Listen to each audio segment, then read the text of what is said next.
नमस्कार. आपले मत न्यूज चॅनल मध्ये सर्वांचं सहर्ष स्वागत.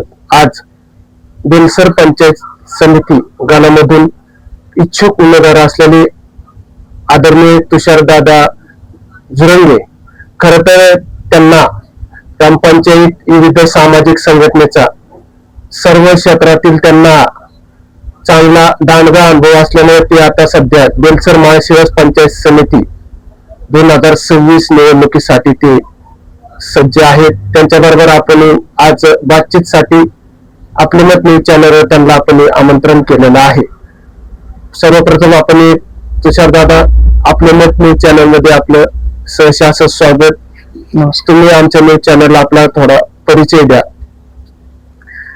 नमस्कार, मी तुषार साधू झुरंगे. गेले अनेक वर्ष झालं विविध सामाजिक संस्थांमध्ये त्या ठिकाणी अविरतपणे सामाजिक कार्य करण्याचा एक छोटासा प्रयत्न करतो. आणि त्यानंतर गेल्या 2 वर्षापूर्वी एकतपूर मुंजवडीच्या ग्रामपंचायतीच्या निवडणुकीमध्ये त्या ठिकाणी जनसामान्यांचा आवाज आपल्या प्रशासनामध्ये येऊन, सत्तेमध्ये येऊन शासन दरबारी मांडण्यासाठी निवडणूक लढवली आणि उपसरपंच, पहिल्यांदा ग्रामपंचायत सदस्य, आता उपसरपंच अशी कारकीर्द राजकारणात सुरू केली. तर एक शेतकरी कुटुंबातील, एकदम साध्या अल्पभूधारक शेतकरी असलेल्या एका कुटुंबातील एक सामान्य घरातील एक युवक म्हणजे तुषार साधू झुरंगे. ओके, तुम्हाला माझा असा एक प्रश्न राहील. तुम्ही सर्वसामान्य कुटुंबातील आहात, राजकारण येण्याचा निर्णय का घेतला? खर तर सामाजिक कारण करत असताना असं म्हटलं जातं की सत्ता ही समाजकारणाची किंवा जनसामान्यापर्यंत पोहोचण्याची गुरुकिल्ली आहे. त्याच्यामुळे जर आपण सत्तेमध्ये असो, राजकारणामध्ये असो, तर आपण अधिकसे जनतेसाठी आपला वेळ देऊ शकतो, अधिकशी कामं त्यांची करू शकतो. त्यासाठी राजकारणात येणं मला महत्वाचं वाटलं. आणि अनेक असे प्रश्न पाहिले की बऱ्याच वेळा असं होतं की राजकारणामध्ये येण्यापाठीमागचा प्रत्येकाचा मोठा हा वेगळा राहतो. म्हणजे कोणाला तरी राजकारणात येऊन स्वतःचा व्यवसाय किंवा स्वतःच्या उन्नतीसाठी काहीतरी करायचं असतं.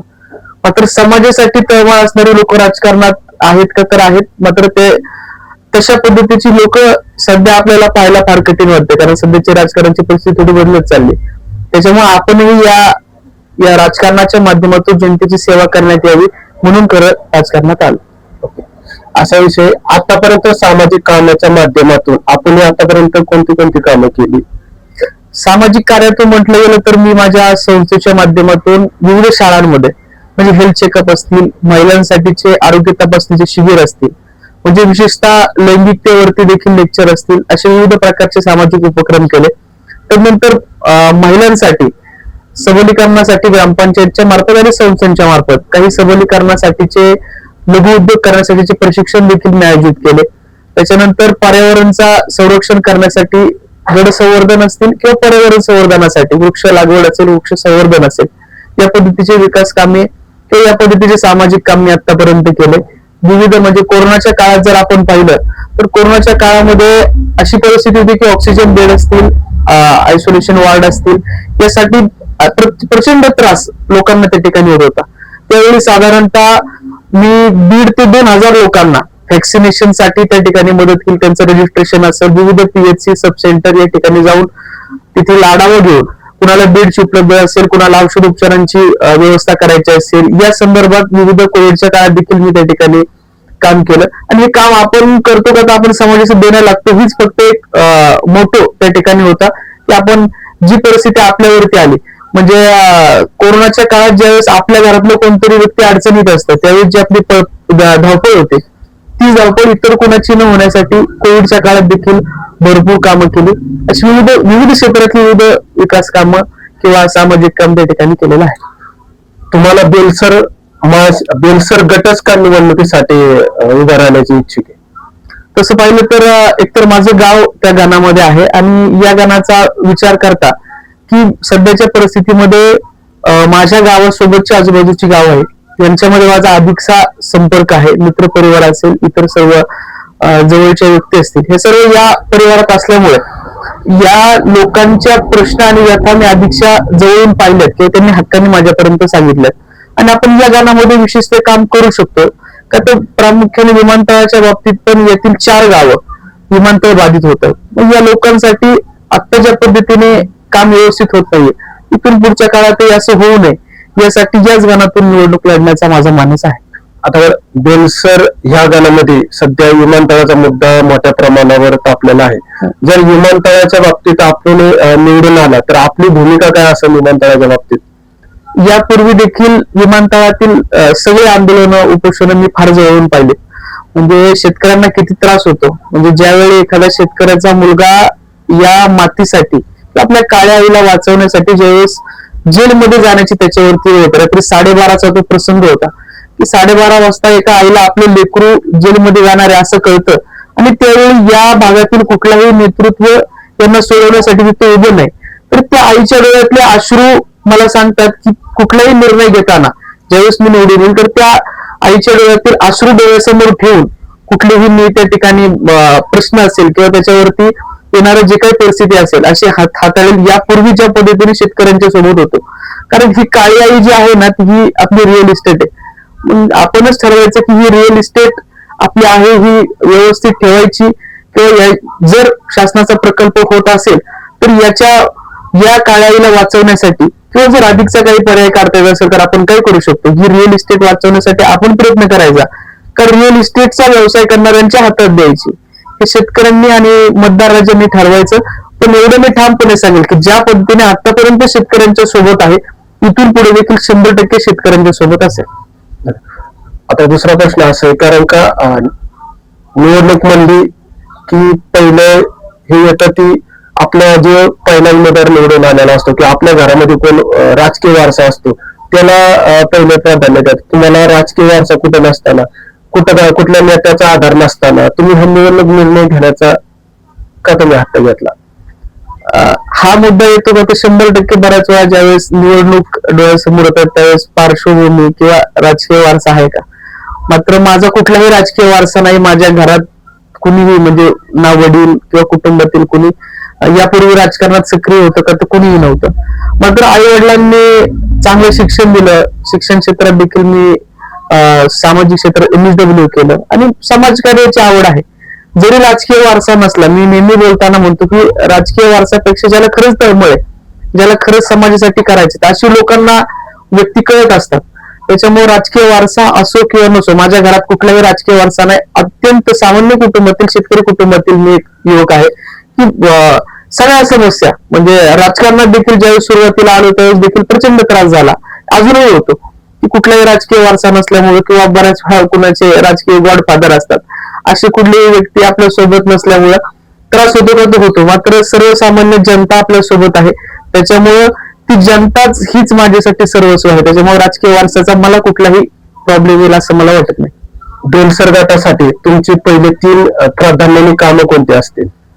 सर्वात महत्वाचा बेलसर गणातील प्रश्न हा आहे की रस्त्यांसंदर्भातला प्रचंड आनंद रस्ते असतील, शिवरस्ते असतील किंवा मुख्य रस्ते असतील, हा रस्ते वीज या संदर्भातले प्रश्न जे आहेत आणि महत्वाचं म्हणजे पाणी, म्हणजे ते पिण्याचं पाणी असो किंवा शेतीचं पाणी असो, हे सर्व प्रामुख्याने मुख्य उद्दिष्ट आहेत.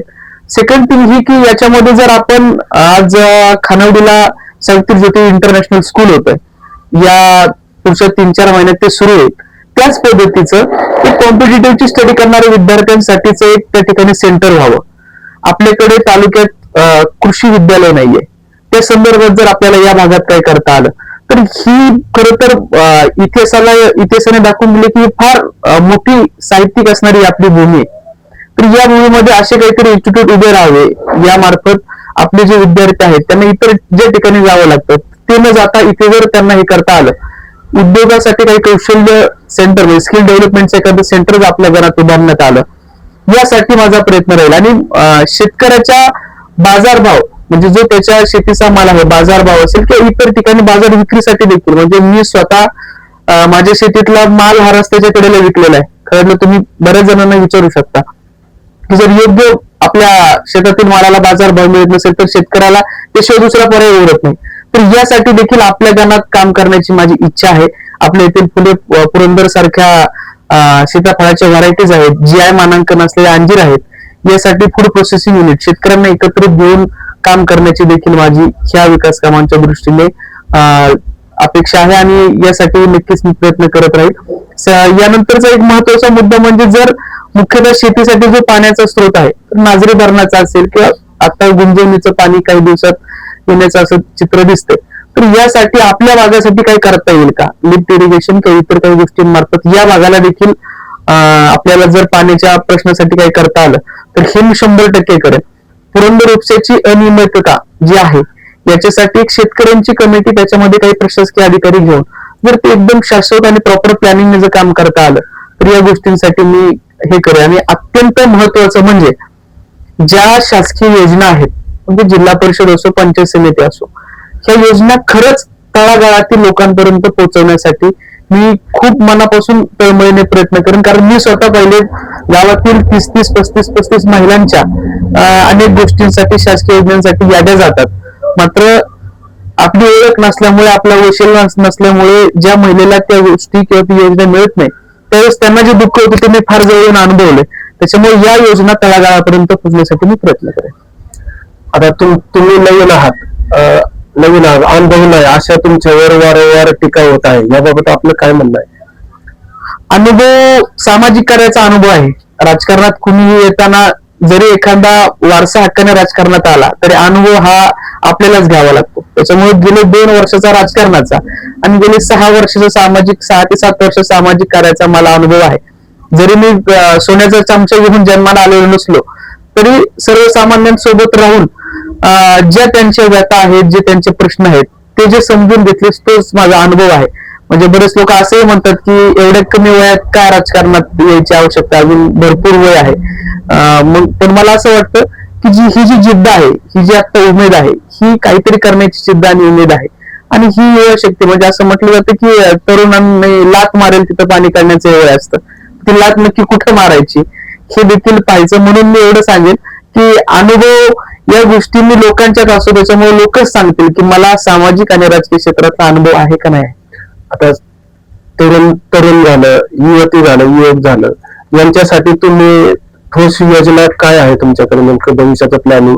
कारण आज एवढ्या मोठ्या प्रमाणात शिक्षण घेतलेलं आहे, रोजगाराची संधी नाही, तर आपलं बेलसर माळशिरस या गाण्यामध्ये नेमकं तुमच्या युवकांसाठी काय रोजगाराची संधी उपलब्ध करून द्याल? रोजगारासाठी मी आताच सांगितलं की स्किल डेव्हलपमेंट सेंटर जर आपल्या इथे झालं, बऱ्याच वेळा होतंय काय की बाय एज्युकेशन एखादं वेल क्वालिफाईड जर युवक असेल तर त्याला जर त्याच्या बेसिसवरती, म्हणजे त्याच्या स्किल डेव्हलपमेंट वरती की बाय एज्युकेशन वरती जर प्रॉपर ही मिळत असेल, म्हणजे तुम्ही पहा गेल्या 10 वर्षात मला एकही रोजगार मेळावा आपल्या इथे झालेला दाखवा. आपल्या इथे जेजुरी MIDC आहे, खळद भागात, इतर भागात बऱ्याचशा इंडस्ट्रीज आहेत. जर या कंपन्यांना एकत्रित करून एखादा रोजगार मेळावा घेतला तर आपल्या भागातील जेवढे युवक आहेत त्यांना त्यांच्या बाय एज्युकेशन वरती, स्किल वरती ज्या ज्या ठिकाणी नोकरी मिळतील अशा संधी मी 100% उपलब्ध करून देईल. कारण फार मोठी इंडस्ट्री आपल्या इथं आहे, आपण पाहत नाही, जेजुरी असेल ते इतर भागात. तर हा रोजगार मेळावा आपल्याला तिथे घेता येईल. सेकंड थिंग, ज्यांना खरंच व्यवसाय करायचा आहे तर त्या व्यवसायासाठी अनेक महामंडळांमार्फत त्या ठिकाणी आपल्याला कर्ज प्रकरण केली जातात किंवा आपल्याला जे काही आर्थिक बाजू लागेल त्यासाठी सहकार्य केलं जातं. तर या सर्व गोष्टींसाठी मी प्रयत्नशील राहील. कारण मुख्य 2च गोष्टी आहेत, ज्याला व्यवसाय करायचा आहे त्याला व्यवसायासाठीचं भांडवल आपण शासनामार्फत, योजनामार्फत कसं देऊ शकतो आणि इतरत्र रोजगार मिळावे.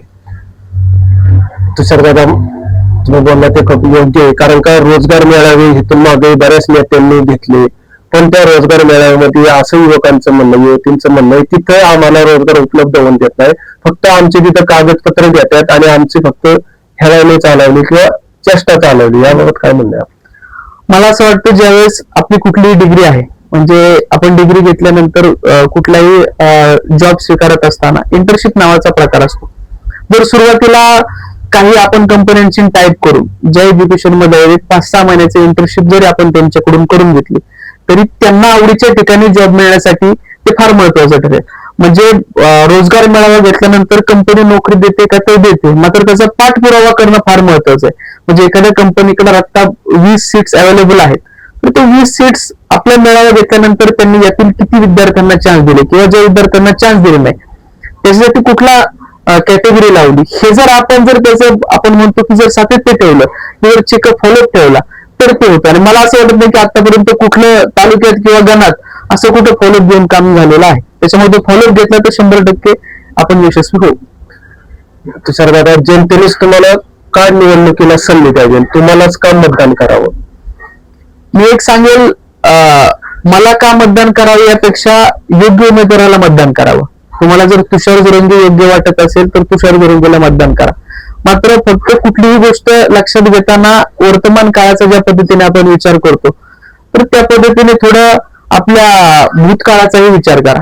गेल्या 5 वर्षात जर तुम्ही तुमच्या कामांसाठी हक्काने जर कुणाला फोन लावू शकला असताल, हक्काने जर तुमचं काम झालं असेल, मग तुम्हाला जर वाटत असेल की हा व्यक्ती आपल्याला कायमस्वरूपी 24 तास अवेलेबल असेल, आपल्या कामासाठी हक्काने उभा राहणारा असेल, तर तुषार जोरंगेला मतदान करा.